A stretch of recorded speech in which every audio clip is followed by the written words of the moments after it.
ლევან ჯოხაძე.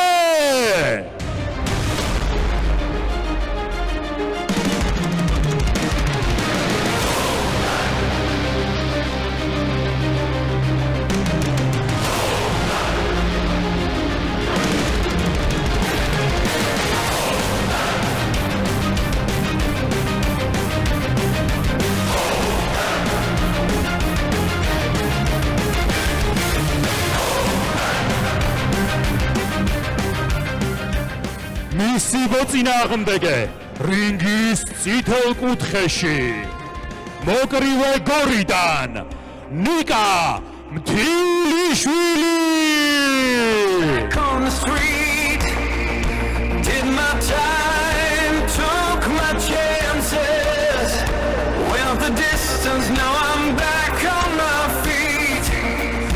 Just a man and his will to survive.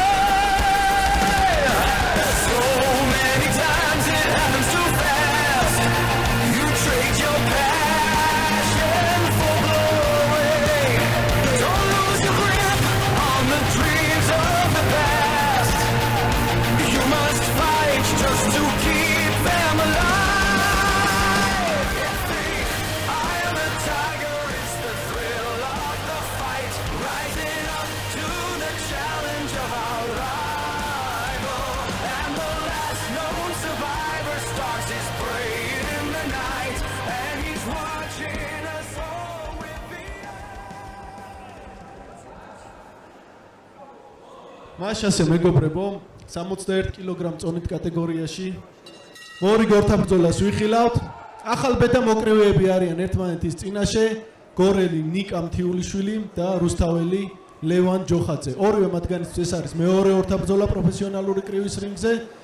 ძალიან კარგი მებრძოლები არიან. ორივე მათგანი არის კიკბოქსინგის გამოცდილებით და ნახოთ რა შემოგთავაზებენ დღევანდელ ორთაბრძოლაში. თანაბარი წყვილია ერთი შეხედვით ქარდზე, თუმცა უშუალოდ რინგზე უნდა გამოჩნდეს რა შეუძლიათ და ვინ იქნება მათ შორის გამარჯვებული.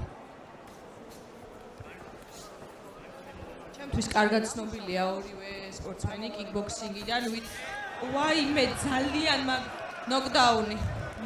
როგორც ამბობდით, ჩვენ კიკბოქსიორები გამოირჩევიან ძლიერი ერთჯერადი დარტყმებით, რაც საკმაოდ ეფექტურია და ხშირად აი ეს შედეგი მოაქვს. ეს ჩემთვის ძალიან ცხადი იყო, რომ მოვლენები ესე გავითარდებოდა, იმიტომ რომ მე მთიულიშვილის ძალიან ბევრი ბრძოლა მაქვს ნანახი და ვიციო საკმაოდ ძლიერი მებრძოლია და საკმაოდ დიდი გამოცდილებით მიუხედავად იმისა, რომ ასე კი პატარაა, ბავშვობიდან ჩართულია ორთაბრძოლებში და ძალიან დიდი გამოცდილება აქვს, რასაც დღეს ამ რინგზე ვნახავთ. სხვათა შორის თეონა მინდა ვთქვა, რომ წინა შოუზე პირველ ორთაბრძოლაში სადებიუტო ბრძოლა იყო პროფესიონალური კრივის რინგზე მთიულიშვილის. ძალიან კარგი შთაბეჭდილება დატოვა იმ ორთაბრძოლაში და იმ ბრძოლის კომენტარში მე ვთქვი, რომ ძალიან აქტიურად დაიწყეს ის ბრძოლაც მეტოქეებმა. მთიულიშვილი იგებდა ყველა რაუნდს, 4-ვე რაუნდს და მეოთხე რაუნდის ბოლოს ფიზიკურად ვეღარ შეძლო ბრძოლის გაგრძელება. სწორედ მე ვფიქრობ, აი აქედან გამომდინარე, რომ იმდენი ენერგია და ემოცია შეახარჯა პირველ რაუნდებს, თორე სპეციალისტების აბსოლუტური ყველას თქმით, მისი იყო რეალურად ის ბრძოლა. ამიტომ აი ეს არის კრივში, რომ ხო, აი ეს არის რომ უნდა ის აკონტროლოს საკუთარი შესაძლებლობები. რაც შეეხება აი ამ ბრძოლას, აქ ისეთ ინტენსიურ ჩეხაობას თავიდან არ ვხედავთ, ზუსტად დარტყმებს ხედავთ. პირველი ნოკდაუნიც მიაყენა მეტოქეს და ვნახოთ როგორ გაგრძელდება უკვე დაპირისპირება. კი, ეს დღეს ჩატარებული ბრძოლებიდან ყველაზე კარგი პირველი რაუნდია, დაზვერვითი პირველი რაუნდია. მებრძოლები წინა ხელით ცდილობენ ერთმანეთზე დარტყმების მიყენებას.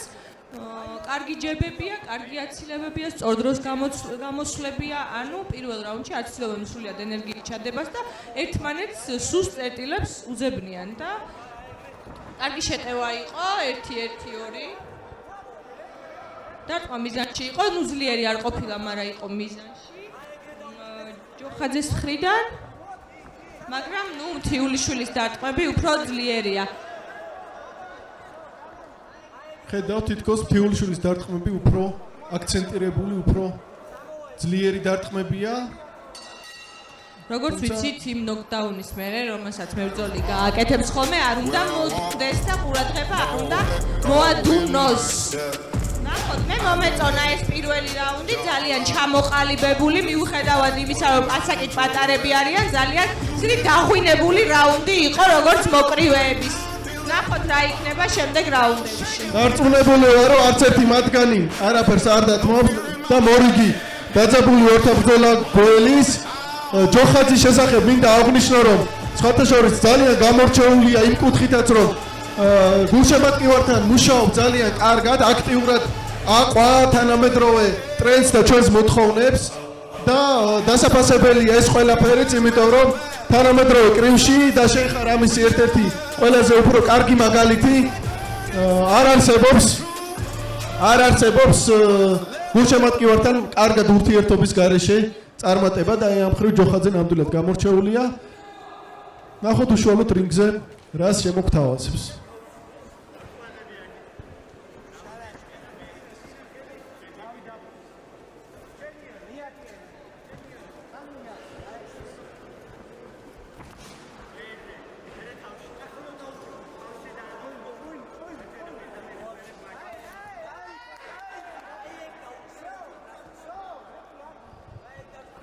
განახდა ორთაბრძოლა. როგორც ხედავთ, ტემპმა მოიმატა ამ რაუნდში და ესეც უნდა იყოს.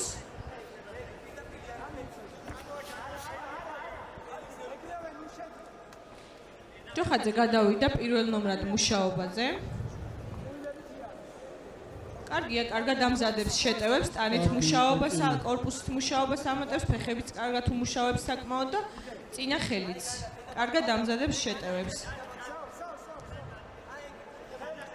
შეიძლება მეჩვენება, მაგრამ მე მგონი მთიულიშვილს გამძლეობამ ცოტა უმტყუნა. და მე მგონი მაგას ელოდებოდა ზუსტად ჯოხაძე. ვნახოთ რა იქნება, შეიძლება ვცდებოდე. კარგია, ჯოხაძე მრავალფეროვან მუშაობას ცდილობს, ფეხებზეც ლამაზი მოძრაობებს ამატებს, რაც პროფესიონალური კრივისთვის და შოუსთვის ძალიან მნიშვნელოვანი ნაწილია. კარგი გაცვლები იყო. ძალიან ძლიერი მარცხენა ჰუკი გაატარა ჯოხაძემ. ძალიან ძლიერი, აი მთიულიშვილის ადგილას მაგ გატარებულ დარტყმას ესე არ გაუშვებდი და აუცილებლად კომბინაციას დავამატებდი. ძალიან ძლიერი დარტყმები აქვს მთიულიშვილს. აშკარა, აი ყველა დარტყმას, რასაც ატარებს, ძალიან ძლიერად ურტყავს. კი, უბრალოდ ამ დარტყმის მიყენების შემდეგ არ უნდა მისცეს უნდა გააგრძელოს, რომ გადატეხოს. კი, ანუ შეიძლება გამოვიდეს და არ იჩქაროს, მაგრამ აი ამ ხელაპაუზა უკვე ზედმეტია, იმიტომ რომ ის დარტყმა თავის ეფექტს უკვე კარგავს და ეს მებრძოლიც უფრო მეტად აზრზე მოდის მერე.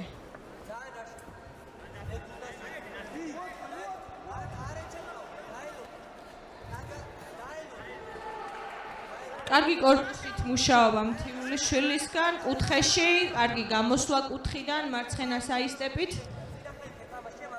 აქედანაც უნდა გამოვიდეს იგივე მოძრაობით, მე ვფიქრობ. მუცელში შეტევები სჭირდება მთიულიშვილს. იგრძნობს. დარწმუნებული ვარ ჯოხაძეზე ეს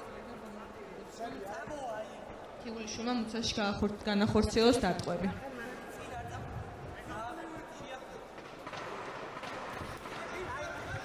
კარგი შეტევა ჯოხაძესგან. გორიც და რუსთავიც გამოირჩევა, გინდა კიკბოქსინგის სკოლით, გინდა კრივის სკოლით. საკმაოდ კარგი მებრძოლები ყავს ყოველთვის წარმოდგენილი. ნამდვილად მართლაც გამორჩეული მოკრივეები მოდიან როგორც გორიდან, ისევე რუსთავიდან და არა მხოლოდ გამორჩეული ხარისხით, არამედ რაოდენობითაც ძალიან ბევრი სპორტსმენი მოდის.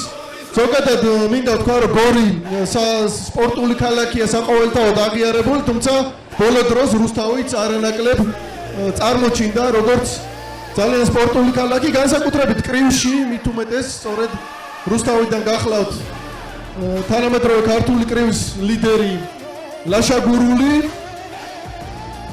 და სხვა არაერთი ძალიან წარმატებული მოკრივეც ვიცით, როგორც სამოყვარულო, ასევე პროფესიონალურ კრივში რუსთავიდან. სხვათა შორის იმავე კრივის კლუბიდან, სადაც ჯოხაძე ვარჯიშობს და რომელთა მწვრთნელი არის ზურაბ ჩიტრეკაშვილი, არის ბაჩო ჯინჭარაძეც, რომელმაც ზედიზედ ორჯერ მოიპოვა საქართველოში მებრძოლის სულის პრიზი, რომელიცაც აწესებს ხოლმე საქართველოს პროფესიონალური კრივის კავშირი და ეს შემთხვევითი არ არის სწორედ თავის ბრძოლის უნარიანობას და ხასიათთან არის დამოკიდებული, რომელიც აი ამ კლუბის და ზოგადად რუსთაველ მოკრივეებს ყოველთვის აქვთ. მესამე რაუნდი განახლდა.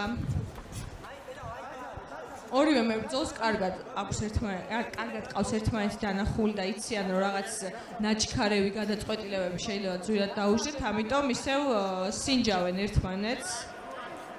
საფრთხეს ელოდებიან ერთმანეთისგან.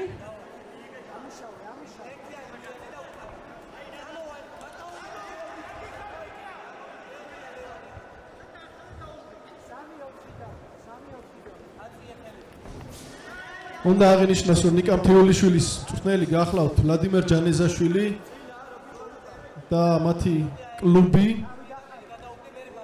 საიდანაც მოდის ეს მოკრივე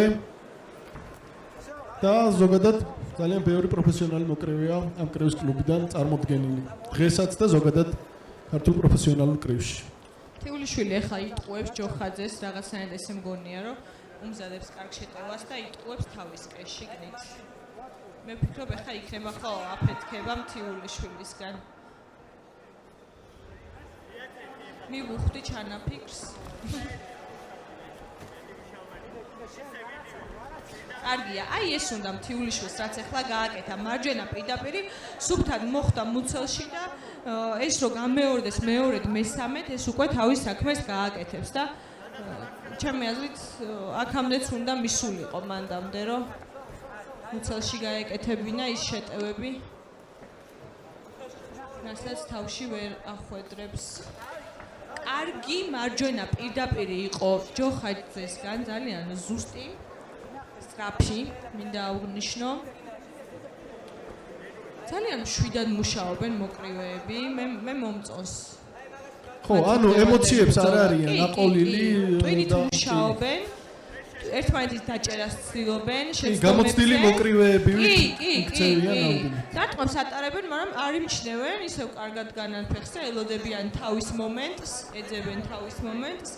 ხარისხიან ბრძოლას უყურებთ. ახლა მიუხედავად იმისა, რომ ესეთი ახალგაზრდა მოკრივეები არიან.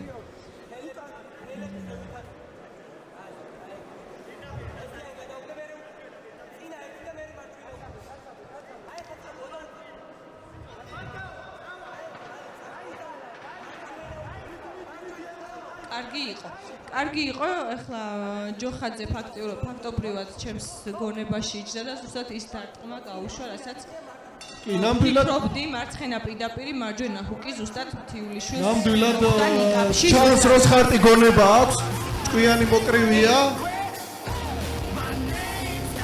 თუმცა ვფიქრობ, რომ აი ფიზიკურ ძალაში მთიულიშვილს აქვს უპირატესობა. კი. მაგრამ მე ვფიქრობ, რომ ჯოხაძესგან მომავალში ძალიან კარგი მოკრივე დადგება. მაგის პოტენციალი არსებობს, გააჩნია როგორ განავითარებს.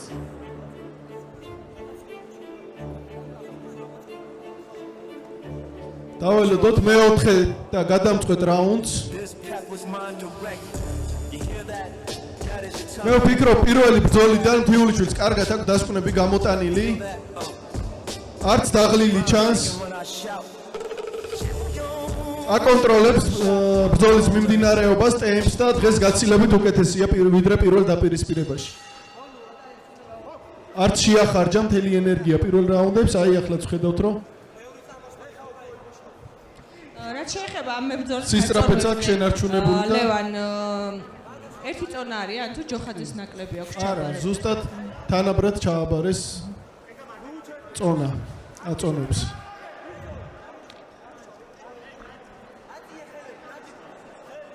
ეხლა უნდა გამოფხიზდეს ჯოხაძე და ძალიან ყურადღებით იყოს, იმიტომ რომ ეს რაუნდი აშკარად მთიულიშვილი აპირებს დარტყმებში ენერგიის ძალის ჩადებას და აი ზუსტად ეგ მოხდა, ზუსტად ეგ მოხდა. დაპირი ისევ მარცხენა ჰუკით დაამთავრა და სამივე დარტყმა იყო ზუსტი და ეს რაუნდი მთიულიშვილის დარტყმები იქნება ძალიან საშიში და ძლიერი, იმიტომ რომ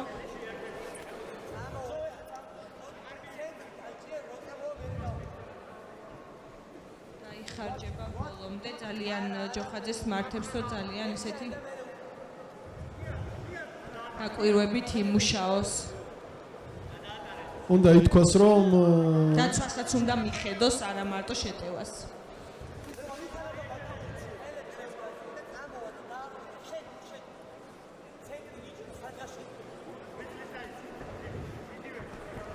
უნდა ითქვას, რომ ეს მოკრივეები კიკბოქსინგიდან კარგად იცნობენ ერთმანეთს. ერთმანეთის წინააღმდეგაც აქვთ ბრძოლები გამართული და ორივე სურვილი იყო, რომ აი აქ პროფესიონალური კრივის რინგზეც გაერკვიათ ურთიერთობა და ფიქრობ საინტერესო საკრივო ორთაბრძოლა შემოგთავაზეს. კარგი შეტევა იყო ჯოხაძესგან, მარცხენა თავში აჩვენა და მარჯვენათი მუცაში ჩავიდა. აი ეგ კომბინაცია ჩემი აზრით მთელი ბრძოლა უნდა ეკეთებინა დღეს და რატომღაც გვთავაზობს ამას ბოლო რაუნდებში. მე ვფიქრობ, რომ იმ პირველი რაუნდის ნოკდაუნმაც მაინც თავისი წვლილი შეიტანა ამ ყველაფერში. მარცხენა ჰუკი ძალიან ძლიერი. თიულიშვილისგან და ისევ მარცხენა ჰუკი გაამეორა თიულიშვილმა, რაც ისევ და ისევ ზუსტი იყო.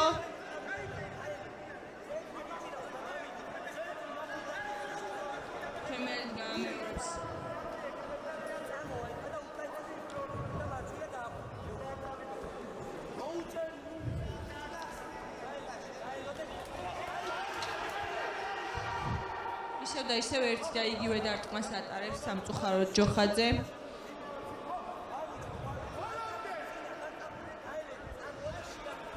ოცი წამი არის დარჩენილი ბრძოლის დასრულებამდე.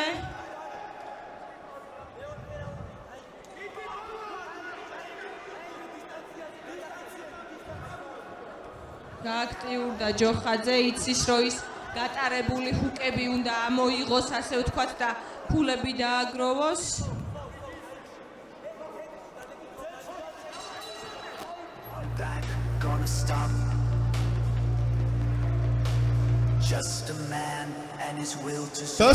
დასრულდა ორთაბრძოლა. ძალიან ვისი ამოვნე მინდა გითხრათ ამ ორთაბრძოლის საკმაოდ კარგი ბრძოლა იყო. მინდა ვთქვა, რომ ორივე ნამდვილად პერსპექტიული მოკრივეა, თანაბარი ძალის, თანაბარი პერსპექტივის. ნახოთ, ვინ იქნება გამარჯვებული ამ ბრძოლაში, თუმცა ორივე მათგანს აქვს მომატების პოტენციალი. თუ გააგრძელებენ საკუთარ თავზე მუშაობას, რა თქმა უნდა, სამუშაო ბევრია და არ არსებობს ამოწურვა ზოგადად კრივში, სულ უნდა განვითარებისკენ და განვითარებისკენ იარონ და ნახოთ, ვინც მეც ჩადებს საკუთარ თავში, ვინც მეტად დაიხარჯება, ის მიიღებს უკეთეს შედეგებს. ახლა კი ვნახოთ საჭთა გადაწყვეტილება.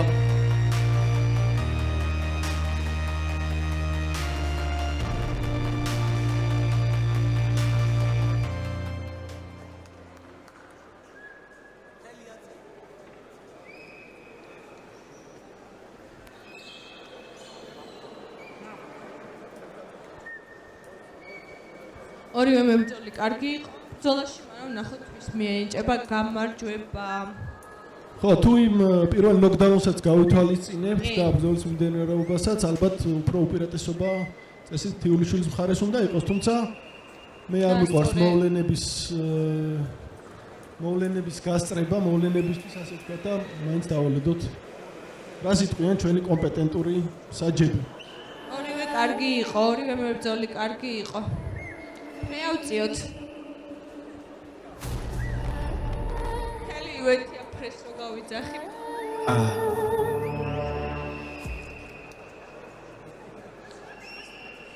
მაშასე წარმოგიდგენთ საჭთა გადაწყვეტილებას ქულების მიხედვით 36-40, 38-38, 37-40 გამარჯვებულია ნიკა თიულიშვილი. მაშასე ამ ბრძოლაში გაიმარჯვა ნიკა თიულიშვილმა. მინდა წარმატებები ვუსურვო ამ მოკრივეებს, ძალიან კარგი ბიჭები არიან, კარგი მოკრივეები არიან, პერსპექტიული მებრძოლები და დარწმუნებული ვარ, რომ ბევრი შეუძლიათ ამომავლოდაც.